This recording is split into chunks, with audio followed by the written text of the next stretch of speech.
হাসরের ময়দানে আল্লাহ তোমাকে ডাক দিবে, এদিকে আয়, এদিকে আয়। বাবারে আমি আল্লাহর কোরআন থেকে বলছি, ইন্নাস সামআ ওয়াল বাসারা ওয়াল ফুআদা কুল্লু উলাইকা কানা আনহু মাসউলা। এ যুবক আমার দোস্তরা, তোমাদের হাতে ধরি পায়ে পড়ি, ও আমার বোনেরা মায়েরা আপনাদের হাতে ধরি পায়ে পড়ি, ও আমার বৃদ্ধ বাবারা আপনাদের হাতে ধরি পায়ে পড়ি। আমার রব বলতেছেন ইন্নাস সামআ ওয়াল বাসারা ওয়াল ফুআদা কুল্লু উলাইকা কানা আনহু মাসউলা। আমার রব বলতেছেন হাসরের ময়দানে তোমার চোখের হিসাব নেওয়া হবে, তোমার জবানের হিসাব নেওয়া হবে, তোমার মুখের কথাগুলোর হিসাব নেওয়া হবে, তোমার শরীরের হাত পায়ের হিসাব নেওয়া হবে।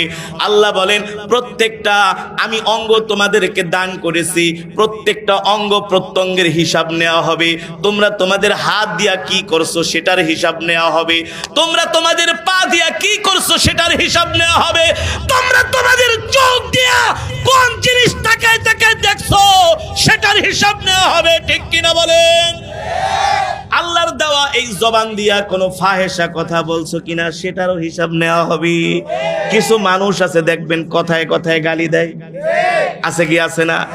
কিছু মানুষ আছে তারা কথায় কথায় গালি দেয়। রাসূলের হাদিস, সিবাবুল মুসলিমি ফুসুকুন ওয়া কিতালুহু কুফরুন। কোন মুসলমানকে গালি দেওয়া ফাসিকি। ঠিক কিনা বলেন? যেই লোক সারা দিন গালাগালি করে সে হলো একটা ফাসিক, সে হলো একটা কি? আল্লাহ রাব্বুল আলামিন বলে, এ দুনিয়ার মানুষ, তোদের কানের হিসাব নেওয়া হবে, তোদের মুখের হিসাব নেওয়া হবে, তোদের চোখের হিসাব নেওয়া হবে, তোদের জবানের হিসাব নেওয়া হবে, তোদের শরীরের হিসাব নেওয়া হবে, প্রত্যেকটা সেকেন্ডের মিনিটের হিসাব নেওয়া হবে। আল্লাহ রাব্বুল আলামিন বলেন শুধু অঙ্গ প্রত্যঙ্গের হিসাব নেওয়া হবে না রে বান্দা। সুম্মা লাতুসআলুন্না ইয়াউমা ইদিন আনিন নাঈম। আমি আল্লাহ তোমাদেরকে যত নিয়ামত দান করছি প্রত্যেকটা নিয়ামতের হিসাব নেওয়া হবে, প্রত্যেকটা ভাতের হিসাব নেওয়া হবে, প্রত্যেকটা গোশতের হিসাব নেওয়া হবে, দুধের হিসাব নেওয়া হবে। আল্লাহ বলে এই দুনিয়ার জমিনে আমি তোমাদেরকে যত নিয়ামত দিয়েছি, ওয়া ইন তাউদ্দু নি'মাতাল্লাহি লা তুহসুহা ইন্নাল্লাহা লাগফুরুর রহিম। আল্লাহ বলে দুনিয়ার মানুষ তোদেরকে আমি কত নিয়ামত দিছি, এই নিয়ামত তোরা কিয়ামত পর্যন্ত গণনা করে শেষ করতে পারবি না। মনে করিস না তোরা আমার নিয়ামত খায়া আমার নাফরমানি করবি, আমার হুকুম মানবি না, আমার ইবাদত করবি না, আমি আল্লাহ তোদেরকে এমনি এমনি ছেড়ে দিব। এটা হবে না, হবে না। হাসরের ময়দানে প্রত্যেকটা নিয়ামতের হিসাব আল্লাহর দরবারে দিতে হবে। ঠিক কিনা বলে? পদ্মা নদী থেকে 20,000 টাকা দিয়ে আইল মাছ কিনে না জনমের খাওয়া খাও, মনে করছে এতই সোজা তেল বাইর করে ফেলাইব। বড় পাঙ্গাস মাছ কিনে না খাও, পাটি দাও, বাম হাত দিয়া খায়, আছে না? বলে দোস্ত মেঘনা থেকে মাছ লইছি 20,000 টাকা দিয়ে জনমের খাওয়া খা, মাথাটা দে, কথা পেটের মাছটা দে, খায়া এত বড় ভুড়ি বানাইছে, আছে কি আছে না? হ্যাঁ, খায়া এত বড় ভুড়ি বানাইছে। মসজিদের মিনার থেকে মুয়াজ্জিন আজান দেয়, হাইয়া আলাস সালাহ, নামাজের দিকে আসো, হাইয়া আলাল ফালাহ, কল্যাণের দিকে আসো। খায়া দায়া বেলকনিতে বসে বিড়ি সিগারেট টানে নামাজে যায় না। আল্লাহ বলে হিসাব দিতে হবে। কথা বলেন, কথা বলেন, দিতে হবে কি হবে না? ডিম খাইতেছো, ডিমের হিসাব দিতে হবে। এই ডিম তুমি বানাও নাই, এই ডিম বানাইছে কি? মুরগির পেট থেকে কত সুন্দর করে প্যাকেটিং করে আল্লাহ একটা ডিম বাইর করছে। ঠিক কিনা বলেন? বিজ্ঞানীরা বলেছে একটা ডিমের উপরে 70,000 আবরণ থাকে। কত হাজার? ওই ডিমের আবরণটা প্লাস্টিক দিয়া বানাইছে নাকি লোহা দিয়া বানাইছে নাকি তামা দিয়া বানাইছে নাকি মাটি দিয়া বানাইছে? গবেষণা করে বের করতে পারছো? পারবা না, পারবা না। আল্লাহ বলে এগুলা হলো আমার কুদরত, আমি আল্লাহ তোমাদেরকে রিজিক হিসাবে দান করছি। আল্লাহু আকবার। শুধু মনে করতে পারেন হুজুর যারা নামাজ পড়ে না, রোজা রাখে না, তাদের কি হিসাব নেওয়া হবে? তাদেরও নেওয়া হবে। যারা নামাজ পড়ে তাদেরও নেওয়া হবে। এত সোজা না। সবার থেকে আল্লাহ তাআলা হিসাব নিবে হাসরের ময়দানে। সুবহানাল্লাহ বলেন, আরো জোরে সুবহানাল্লাহ বলেন। কাচ্চি বিরিয়ানি খাও, বড় বড় খাসি কিনা, ঠিক না, মজা করে খাও। আল্লাহ বলে প্রত্যেকটা নিয়ামতের হিসাব আমি আল্লাহ করায় গন্ডায় নিব। আল্লাহর নবী রাহমাতুল লিল আলামিন, বুখারীর বর্ণনায় আসছে আল্লাহর নবী 3 দিন পর্যন্ত কিছু খায় না। কয়দিন? জোরে বলেন, কয়দিন? নবী 3 দিন পর্যন্ত কিছু খায় না। বুখারীর বর্ণনা, যিনি হলেন দোজাহানের বাদশা, সাইয়্যিদুল মুরসালিন, খাতামুন নবিয়্যিন, আল্লাহু আকবার। ক্ষুধার যন্ত্রণায় 3 দিন পরে নবী আর ঘরে থাকতে পারলেন না, পাগলের মতো ঘর থেকে বের হয়ে গেছে। রাস্তা দিয়া ক্ষুধার যন্ত্রণায় নবী হাঁটতেছে। রাহমাতুল লিল আলামিন বলে, আমি ক্ষুধার যন্ত্রণায় রাস্তা দিয়া হাঁটতেছি, দিক বিদিক হারায় ফেলছি ক্ষুধার যন্ত্রণায়। এমন হয় কি হয় না? নবীজি এতটা ক্ষুধার্ত, নবীজি বলেন আমার শরীর কাঁপতেছে ক্ষুধার যন্ত্রণায়। যত শক্তিশালী মানুষ হোক, ক্ষুধা লাগলে আর মাথার কোনো কিছু কাজ করে নাকি? যখন ক্ষুধা লাগে মানুষ বুঝে ক্ষুধার তীব্র যন্ত্রণা কাকে বলে, কাকে বলে। আল্লাহ নবী রাহমাতুল লিল আলামিন ক্ষুধার যন্ত্রণায় ঘর থেকে বের হয়ে গেলেন। 3 দিন পর্যন্ত ঘরে খাবার নাই। সাইয়েদনা আবু বকর দৌড়ে বাড়িতে গেলেন, যা বললেন, ও মা আয়েশা, আনা জাইউন জিদ্দান, আয়েশা রে, ঘরে কোনো খাবার আছে নাকি? আমি অনেক ক্ষুধার্ত। আম্মা জান আয়েশা রাদিয়াল্লাহু তাআলা আনহা বলেন, আব্বা জান, ঘরে কোনো খাবার নাই। সাইয়েদনা আবু বকর ঘরে খাবার না পায়া তিনিও রাস্তায় রাস্তায় ক্ষুধার যন্ত্রণায় ঘুরতেছে। একটু পরে হযরত ওমরের সাথেও দেখা। পৃথিবীর শ্রেষ্ঠ মানুষগুলো, জান্নাতি মানুষগুলো 3 দিন পর্যন্ত কিছু খায় না। আমার নবী কত কষ্ট করেছেন দিনের জন্য। আমার নবীর কষ্টের বিনিময়ে আজকে আমরা আরামে থাকতেছি, খাইতেছি, শুধু নবীর দোয়ার কারণে। আল্লাহর নবী যদি আমাদের জন্য দোয়া না করতেন, আমরা যত নাফরমানি করি আল্লাহর সাথে সাথে সাথে আমাদেরকে আযাব দিয়ে আল্লাহ ধ্বংস করে দিতেন। শুধু রাহমাতুল লিল আলামিন দোয়ার বরকতে আল্লাহ আমাদেরকে টিকায় রাখছেন। এবার রাস্তার মধ্যে সাইয়েদনা আবু বকরের সাথে আল্লাহর নবীর সাক্ষাৎ হয়ে গেল। আল্লাহর নবী আবু বকরকে জিজ্ঞেস করে, আবু বকর রাস্তায় ঘুরতেছেন কারণ কি? সাইয়েদনা আবু বকর তার জামা মোবারক উঠে আল্লাহর নবীকে দেখাচ্ছেন, ওগো নবীজি, ক্ষুধার যন্ত্রণায় আর ঘরে থাকতে পারলাম না, ক্ষুধার যন্ত্রণায় ঘর থেকে বের হয়ে আসছি, ঘরে কোনো খাবারও নাই। আল্লাহর নবী সাইয়েদনা ওমরকে ডাক দেয়া বলতেছে, ওমর, আপনি কেন ঘর থেকে বের হয়ে আসছেন? সাইয়েদনা ওমর বলে, ওগো নবীজি, বাড়িতে গেছিলাম খাওয়ার জন্য, ঘরে কোনো খাবার নাই, ক্ষুধার যন্ত্রণায় রাস্তা দিয়ে হাঁটতেছি। আল্লাহর নবী 2 জন সাহাবীর হাত ধইরা বলে, চলেন চলেন দেখি আল্লাহ আমাদের ভাগ্যে কিছু রেখেছেন নাকি। এই কথা বলে আল্লাহর নবী একজন মদিনার আনসারী সাহাবীর বাড়িতে গেলেন। বাড়িতে যাওয়ার পরে ওই আনসারী সাহাবীর স্ত্রী ঘরের দরজা খুলে দিলেন। যখন দেখলেন তার ঘরের দরজায় রাহমাতুল লিল আলামিন দাঁড়ানো, আনসারী সাহাবীর স্ত্রী আল্লাহর নবীকে দেখে এত খুশি হইলেন, আহলান ওয়া সাহলান মারহাবান বিকুম, ওগো আল্লাহর নবী, আপনি আমার ঘরে মেহমান হয়ে আসছেন, এর চাইতে আমার কাছে আর কেন খুশির খবর হতে পারে না, সৌভাগ্যের খবর হতে পারে না। ওগো নবীজি, আসেন আসেন আসেন। এবার আল্লাহর নবী রাহমাতুল লিল আলামিন সাইয়েদনা আবু বকর ওমরকে 3 জনকে নিয়ে ঘরের মধ্যে বসালেন। সাথে সাথে 1 পেয়ালা দুধ এনে দিলেন, কিছু খেজুর এনে দিলেন। আল্লাহর নবী নিজের হাত দিয়ে সাইয়েদনা আবু বকরকে বললেন, আবু বকর, আপনি খেজুর খান, ওমর আপনিও খান। এবার আল্লাহর নবী নিজেও খেজুর খাচ্ছেন। 1 পেয়ালা দুধ 3 জন ভাগাভাগি করে খেলেন। খেজুর আর দুধ খাওয়ার পরে নবীজির ক্ষুধা কিছুটা নিবারণ হয়েছে। এবার সাহাবী দৌড়ায়া বকরি জবাই করার জন্য ছুরি নিয়া তার ঘরের মধ্যে, বকরির ঘরের মধ্যে ঢুকে গেলেন। আল্লাহর নবী ক্ষুধার্ত অবস্থায় যখন বকরি ডাকতেছে, আল্লাহর নবী ওই আনসারী সাহাবীকে ডাক দিয়া বলে, সাবধান, যেই বকরি বাচ্চা দেয় ওই বকরিকে জবাই করো না। সাহাবী ডাক দিয়া বলে, ওগো আল্লাহর নবী, শুধু বকরি না, আপনার মেহমানদারির জন্য যদি আমার কলিজা কাইটা দিতে হয় সে তো আমি রাজি আছি। আপনি আমার বাড়িতে মেহমান হয়ে আসছেন। এই কথা বলে ওই সাহাবী একটা বকরি জবাই করলেন। বকরি জবাই করে বকরির গোশত রান্না করলেন, রুটি বানালেন, আল্লাহর নবীর সামনে এনে পেশ করা হলো।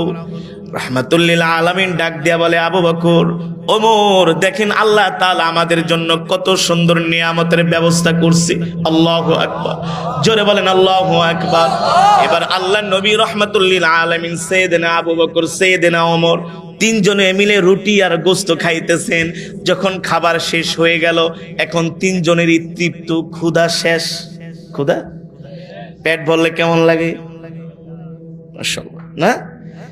এই যে রমজান আসতেছে, সারাদিন খুব ভালোই লাগে। আসরের নামাজের পর আর চলে। আমি 2 দিন আগে রোজা রাখছিলাম। আমি এত জোরে জোরে কেরাত পড়ি, ওয়াজ করি, এত শক্তি, এখন দেখি উপরের থেকে নিচের থেকে উপরে উঠতে পারি না, পাঠা কাঁপায় ফালায় দেয়। আমি বললাম কারণ নাকি এত দুর্বল লাগতেছে কেন? পরে আমার মনে হয়েছে আমি তো রোজাদার।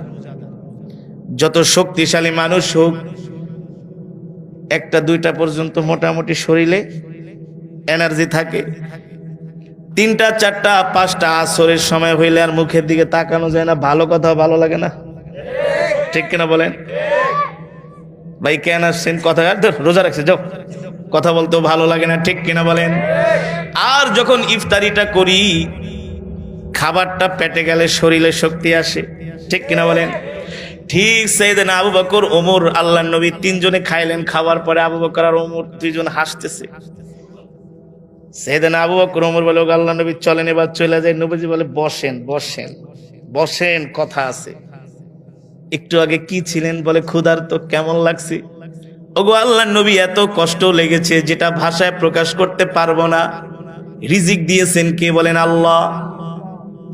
এ আবু বকর, ওমর, এই যে আল্লাহ তাআলা আমাদের জন্য যেই খেজুর, যেই দুধ আর যেই খাসির গোশত, রুটির ব্যবস্থা করলেন, এত সুন্দর নিয়ামতের ব্যবস্থা করলেন, এই প্রত্যেকটা নিয়ামতের হিসাব আল্লাহর কাছে কিয়ামতের ময়দানে আমাদের সকলকেই দিতে হবে। রাসূলের সাহাবী আবু বকর রাদিয়াল্লাহু তাআলা আনহু বলেন, ওগো আল্লাহর নবী, যারা আল্লাহর পেয়ারা বান্দা তাদেরও কি নিয়ামতের হিসাব দিতে হবে? আল্লাহর নবী বলেন, হ্যাঁ, যারা আল্লাহর পেয়ারা বান্দা, যারা আল্লাহর হুকুম মানে, তাদেরও আল্লাহ তাআলার কাছে প্রত্যেকটা নিয়ামতের হিসাব দিতে হবে। আর যারা নাফরমান তাদেরও দিতে হবে, ঠিক কিনা বলেন? যে তুমি আমার নিয়ামত খায়া কয় নামাজটা ঠিক মতো পড়ছো কিনা হিসাব নেওয়া হবে।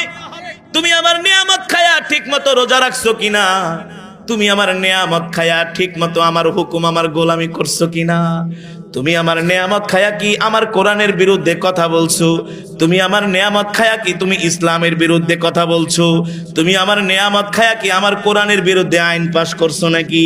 আল্লাহ তাআলার কাছে প্রত্যেকটা জান্নাতি জাহান্নামী সবার এই হিসাব দিতে হবে, ঠিক কিনা বলি? কিন্তু আমরা এত নাফরমানি করি, আল্লাহ তাআলার সাথে এত নাফরমানি করি, যদি রব আমাদের থেকে একটা ভাতের হিসাব নেয়, এই হিসাব আমরা কোনোদিনই দিতে পারবো না, ঠিক কিনা বলেন? এই কারণে আল্লাহ রাব্বুল আলামিন বলে, দুনিয়ার মানুষ, গর্ব করিস না, অহংকার করিস না রে মানুষ, আমি আল্লাহ তোকে কত সুন্দর করে সৃষ্টি করছি, দেখ, ফি আইয়ি সূরাতিন মা শাআ রাক্কাবাক, আমি আল্লাহ যেমন করে চাইছি তেমন করে আমি আল্লাহ তোদেরকে বানাইছি।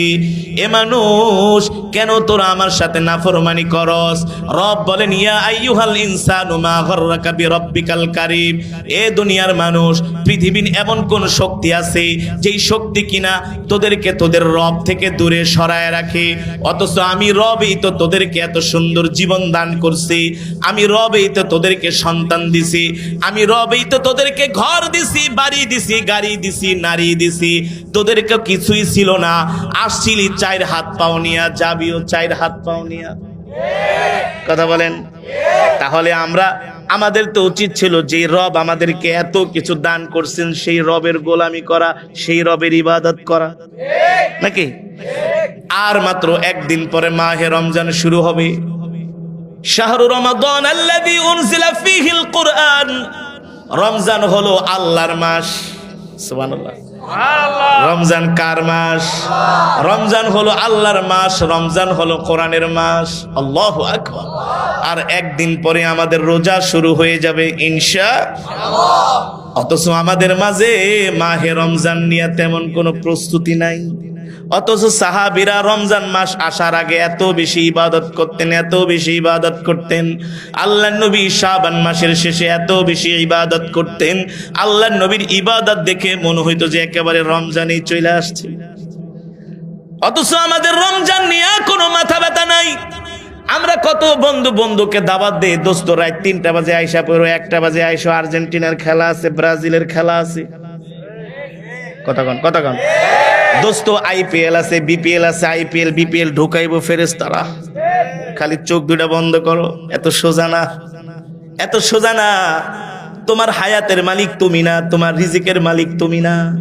তোমার রব যদি তোমার 2টা চোখের পাওয়ার নষ্ট করে দেয়, তোমার চোখের পাওয়ার নিয়ে নেয়, পৃথিবীর কোনো ডাক্তার তোমার চোখ ফিরায় দিতে পারবে না। গত সপ্তাহে সিরাজগঞ্জে আমি এক জায়গায় প্রোগ্রাম করেছিলাম। প্রোগ্রামের যিনি প্রধান অতিথি ছিলেন, তিনি একজন আমেরিকার ডাক্তার। তিনি আমেরিকায় ডাক্তারি করে। তিনি আমার অনেক বড় ভক্ত। বলে, হুজুর, আমেরিকায় থাইকা আপনার কোরআন তেলাওয়াত শুনা মনে হয় যে আমি প্রাণ ফিরা পাই। যখন রাস্তায় বের হই তখন কোরআন তেলাওয়াত শুনলে আর আমেরিকার রাস্তাঘাটের দিকে আমার তাকাইতে মন চায় না। হুজুর, আমি অসুস্থ ছিলাম, 3টা মাস কোরআন তেলাওয়াত শুনে আমি সুস্থ হয়ে গেছি। পরে আমি ওই ডাক্তারের সামনে বয়ান করতেছি। আমি বললাম, ডাক্তার সাহেব, আলাম নাজআল্লাহু আইনাইন, আল্লাহ বলে, বান্দা, আমি আল্লাহ তোমাকে 2টা চোখ দান করছি। ডাক্তার সাহেব, আপনি বলেন, আপনি তো অনেক বড় ডাক্তার, রব যদি আমাদের চোখের পাওয়ার, চোখের আলো নিয়ে নেয়, তাহলে পৃথিবীর কোনো ডাক্তার কি আমাদের চোখের আলো ফিরায় দিতে পারবে কিনা? ডাক্তার বলে, হুজুর, পৃথিবীর কোনো ডাক্তারের ক্ষমতা নাই চোখের আলো ফিরিয়ে দেওয়ার, ঠিক কিনা বলি? ওয়ালিসানা ওয়া শাফাতাইন, রব বলে, আমি আল্লাহ তোমাদেরকে 2টা ঠোঁট দিছি, একটা জিহ্বা দিছি, ঠিক কিনা বলেন? আল্লাহ তাআলা যদি আমাদের এই জবানটাকে বন্ধ করে দেয়, পৃথিবীর কোনো ডাক্তারের ক্ষমতা নেই আমাদের জবান ফিরায় দেওয়ার। ঢাকার শহরে একজন এমপি আছে, হাজী সেলিম সাহেব। আগে তিনি কথা বলতে পারতেন, এখন কথা বলতে পারে না, ঠিক কিনা বলেন? তিনি তো হাজার হাজার কোটি টাকার মালিক। যদি ডাক্তার দিয়া জবান ফিরে আনা যাইতো, তাহলে হাজী সেলিম বোবার মতো থাকতো না? থাকতো? জোরে বলেন, থাকতো? ও যুবক, আল্লাহ তাআলার দরবারে প্রত্যেকটা নিয়ামত সম্পর্কে জিজ্ঞাসা করা হবে। হাত পা অঙ্গ প্রত্যঙ্গের প্রত্যেকটা সাক্ষী দিবে হাসরের ময়দানে আমাদের বিরুদ্ধে।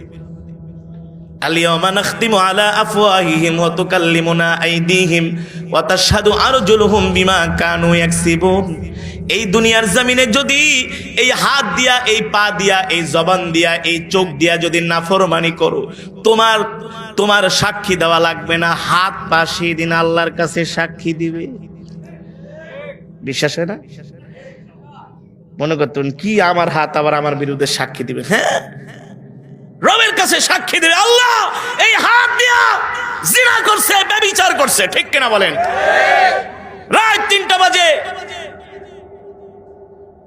চুরি করছে, ডাকাতি করার জন্য গেছে, সিসি ক্যামেরাও ধরা খায়নি, কোনো পুলিশও দেখে নাই।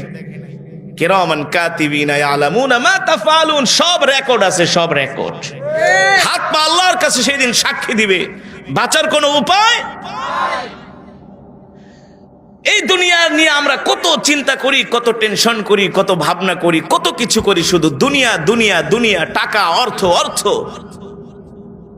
হাত্তা জুরতুমুল মাকাবির, রব বলতেছেন তোমাদের এই সম্পদের আকাঙ্ক্ষা, অর্থের আকাঙ্ক্ষা, টাকা পয়সা, নারী বাড়ি গাড়ির আকাঙ্ক্ষা কোনোদিন তোমাদের শেষ হবে না, যতক্ষণ না তোমাদের মুখের মধ্যে কবরের মাটি ঢুকবে।